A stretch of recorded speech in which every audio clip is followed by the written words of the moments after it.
Jogja itu cuma 190 ribuan. Makanya teman-teman mungkin penasaran dan banyak yang bilang mungkin ini keiritan. Nah, jadi gue ceritain sedikit. Jadi awal mesin ini nemplok di Vespa ini sempet boros banget, boros parah. Halo Skut, balik lagi di Skuter 96. Nah, buat teman-teman yang menanyakan apa Vespa yang biasa gue gunakan dan mesin yang biasa gue gunakan, dan juga buat teman-teman yang meminta untuk dibuatkan video khusus tentang mesin yang biasa gue gunakan. Nah, pada video kali ini gue akan membuatkan video khusus buat membahas tentang Vespa yang biasa gue gunakan. Oke, sebelum kita mulai, buat teman-teman yang belum subscribe channel ini, silahkan klik tombol subscribe di bawah agar kalian tidak ketinggalan video-video terupdate dari Skuter 96. Dan terima kasih juga buat teman-teman yang sudah mensubscribe dan mensupport channel ini dari awal sampai sekarang. Gue mengucapkan terima kasih banyak. Oke, nggak perlu lama-lama lagi, kita langsung saja mulai.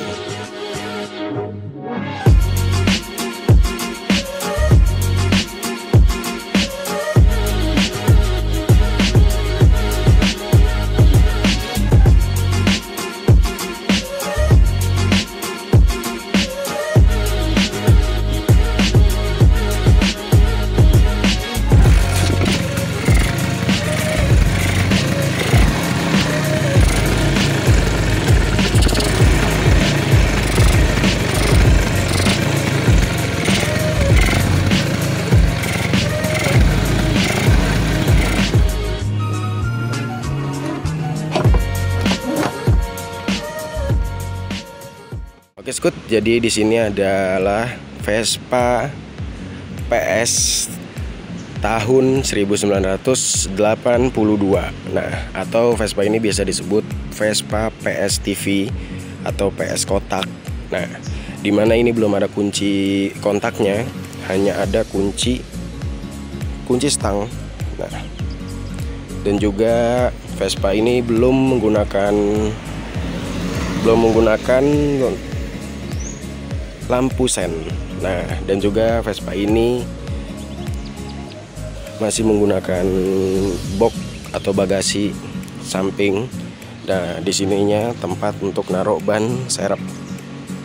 Nah, salah satu keenakan kita pakai Vespa itu ada tempat ban serepnya, jadi aman lah kalau buat kayak bocor-bocor. Nah, di sini sebenarnya ini bukan yang aslinya. Kalau yang aslinya itu dia seharusnya menggunakan jok pisah. Nah, kenapa gue menggunakan jok panjang? Karena waktu itu jok pisahnya itu yang jok belakangnya itu bautnya udah slack atau udah nggak ngunci lagi, jadi gue ganti pakai yang panjang. Nah, setelah gue gunakan yang panjang, menurut gue lebih enak kan pakai jok panjang. Kenapa? Apalagi buat temen-temen nih yang seneng trek jauh, gue lebih enak menggunakan jok panjang. Kenapa? Karena kita bebas untuk mengatur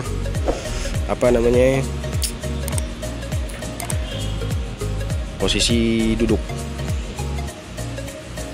Untuk mengatur posisi duduk. Jadi kalau misalkan capek, jadi kita bisa ganti-ganti posisi dengan seenak kita dan senyaman kita. Nah, dan juga ini pas waktu gue beli ini belum pakai karpet. Jadi waktu itu pas pertama kali gue beli ini menggunakan plat. Nah, plat kayak bis, plat Kopaja atau Metro Mini gitu, kalian pasti pada paham lah ya. Nah, dan juga itu kita pakai ini sebenarnya bukan punyanya dia. Ini stop lamp punyanya New PX. Nah, karena waktu itu stop lamp dari untuk PS atau PX kosong, jadi kita pakai yang New PX. Nah, terus juga gue masih menggunakan pelek banci. Jadi ini kurang lebih kondisi pertama kali gue beli seperti ini. Belum banyak perubahan lah. Kurang lebih seperti ini, cuma yang gue rubah ban, gue pakai Mizel, terus jok, stop lamp karena itu nggak ada juga, sama ini karpet. Udah, selebihnya masih sesuai sama seperti pertama kali gue beli. Gue beli Vespa ini di tahun 2017, bulan April tanggal 1. Oke, nah itu dia spesifikasi Vespanya. Nah sekarang kita bahas tentang mesinnya. Oke, kita buka dulu. Oke Skut, ini dia penampakan mesin yang biasa gue gunakan. Nah ini sebenarnya bukan mesin aslinya Vespa ini. Ini adalah mesin Vespa Excel.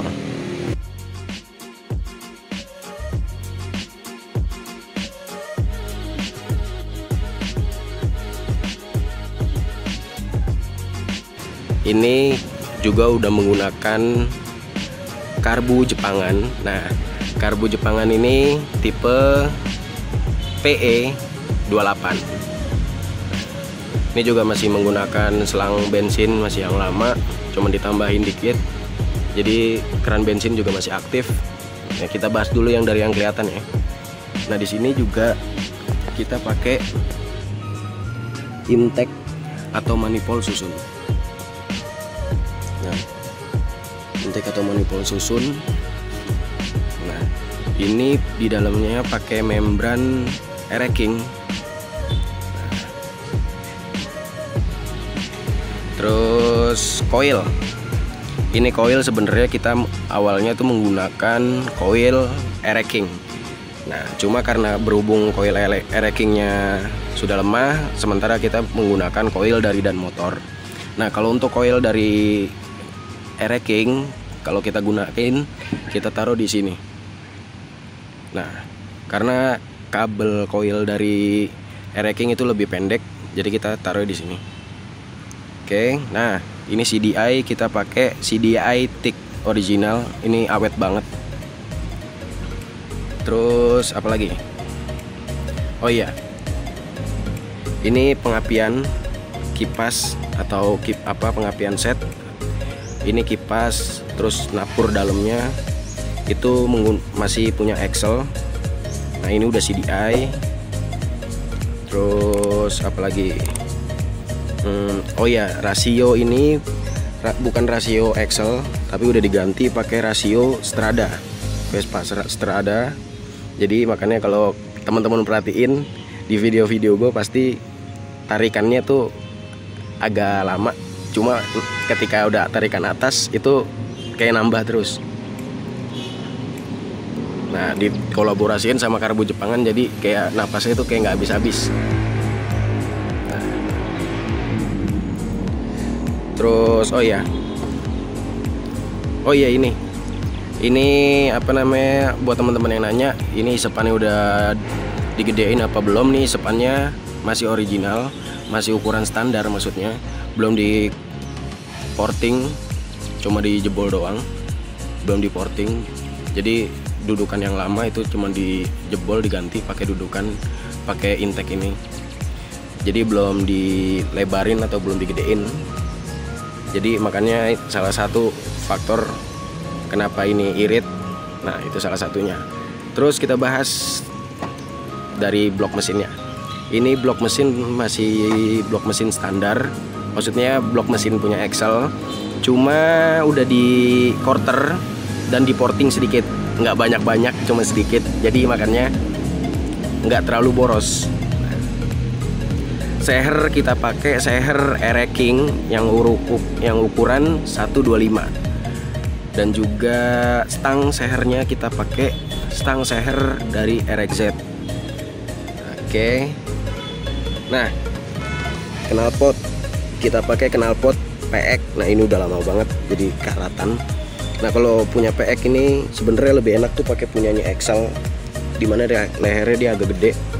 Nah ini lehernya agak kecil, tapi ini udah gue bobok, dan selinsernya ini diganti pakai selinser besi dari stang yang bekas. Oh iya, nah karena ini pakai mesin Excel, jadi kabel bodi juga diganti. Karena kalau kita masih pakai kabel bodi yang punya PS yang 6 volt itu nggak support, dimana dia masih 6 volt, dan sedangkan ini udah 12 volt dan udah menggunakan CDI juga.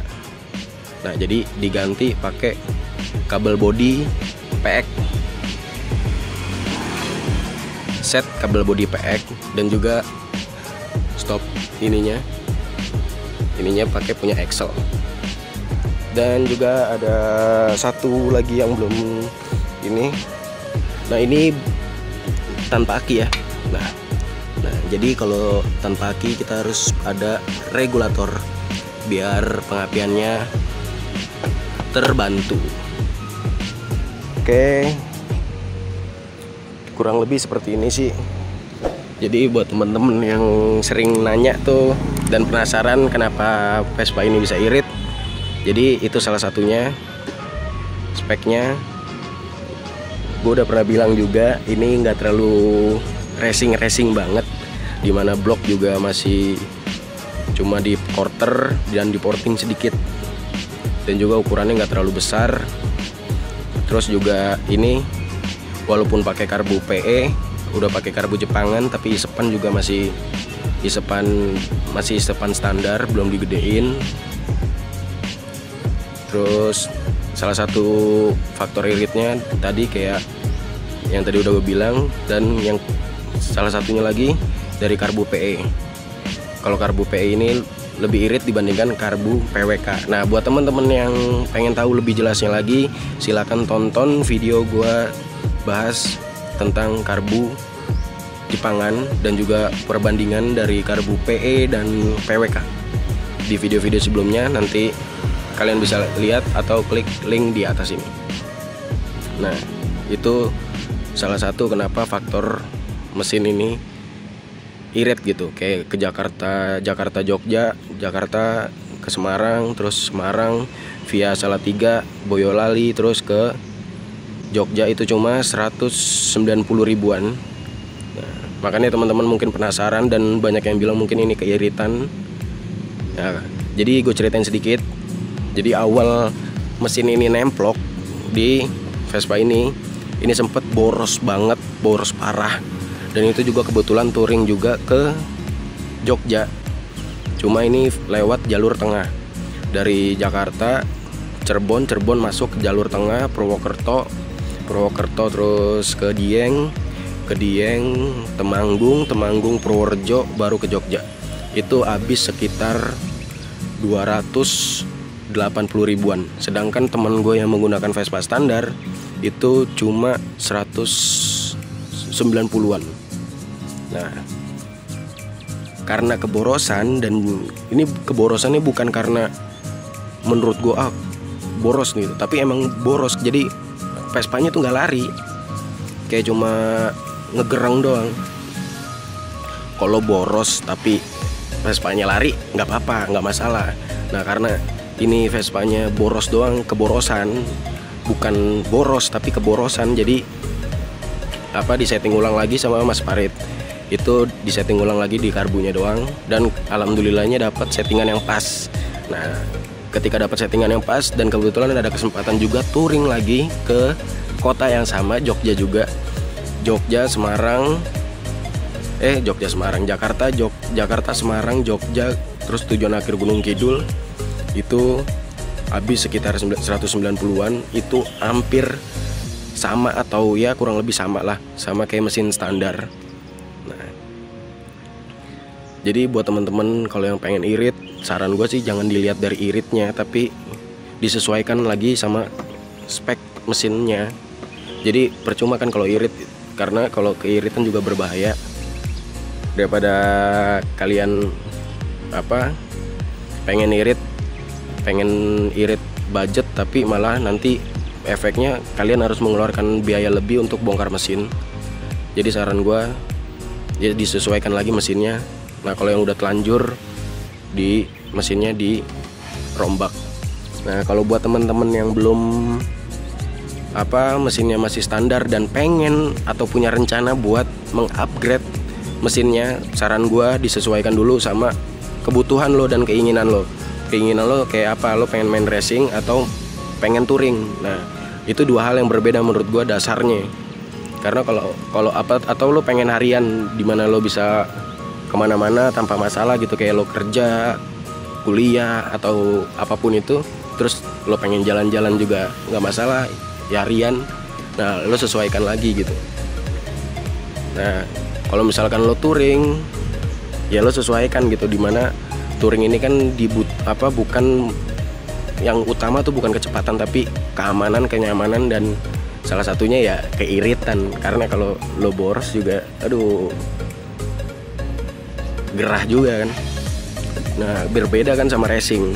Kalau racing kan yang penting kecepatan, utamanya yang prioritas itu kan kecepatan. Nah, jadi buat teman-teman disesuaikan lagi sebelum kalian mengupgrade atau merubah part-part di Vespa kalian sesuaikan dulu sama kebutuhan Vespa kalian. Kalian butuhnya untuk apa dan kalian inginnya untuk apa. Jadi nggak ada lagi istilah kalian kaget atau teriak lah ketika mesin kalian udah jadi terus keborosan atau boros karena banyak biaya bensin yang harus kalian buang. Ya menurut gua ya sebanding lah sama kayak misalkan Vespa lo kenceng, ya bensinnya juga lumayan, ya lo puas gitu Vespa lo kenceng. Nah kalau kayak mesin-mesin yang irit kan jarang gitu kencangnya, nggak sebanding sama mesin-mesin yang boros. Oke, Scoot, jadi gitulah kurang lebih. Kalau buat teman-teman yang punya tambahan atau kritik sama saran, kalian bisa tulis di kolom komentar. Oke, mungkin sekian dulu video kali ini. Jangan lupa untuk like, komen, dan share video ini ke teman-teman kalian. Semoga video ini bermanfaat. Sampai berjumpa di video-video selanjutnya. Scoot terus, gas terus.